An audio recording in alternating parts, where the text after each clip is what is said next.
Aujourd'hui, c'est la Saint-Valentin. Des roses, des cœurs, des stories.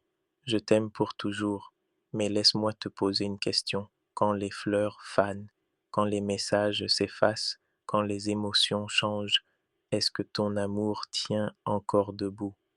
La Bible ne dit pas ressentez l'amour, elle dit aimez. Dans Jean 13, 34, Jésus déclare aimez-vous les uns les autres comme je vous ai aimé. Ce n'est pas un conseil, ce n'est pas une suggestion, c'est un commandement. L'amour, ce n'est pas vu à 22h30, ce n'est pas un snap enflammé à minuit et l'indifférence le matin, ce n'est pas une photo de couple bien filtrée. L'amour, c'est une décision. Dans 1 Corinthiens 13, 4, il est écrit l'amour est patient, il est plein de bonté. Patient, pas impulsif, bonté, pas vengeance.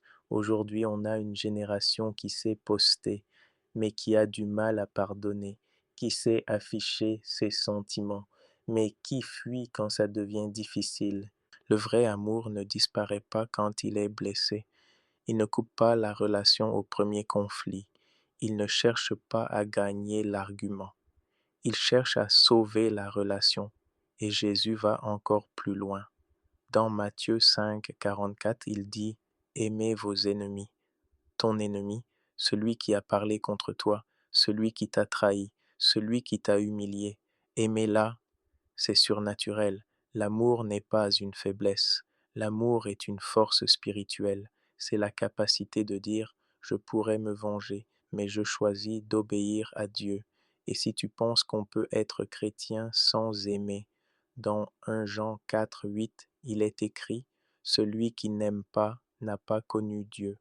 Tu peux chanter fort, tu peux prier longtemps, tu peux citer des versets, mais sans amour, ta voix devient du bruit, ta foi devient vide, ton service devient façade, parce que Dieu est amour. Et si tu dis que tu connais Dieu, alors ton attitude doit lui ressembler. Alors aujourd'hui, pose-toi une vraie question. Est-ce que j'aime selon mes émotions ou selon le commandement de Dieu? L'amour, ce n'est pas un jour dans l'année, ce n'est pas un cadeau, ce n'est pas une promesse écrite sous pression. L'amour, c'est pardonner quand tu as mal, c'est rester quand tout en toi veut partir, c'est choisir l'obéissance plutôt que l'orgueil. Parce qu'au final, l'amour n'est pas juste un sentiment, c'est un commandement, et ceux qui obéissent à ce commandement ne changent pas seulement leur relation, ils changent leur monde.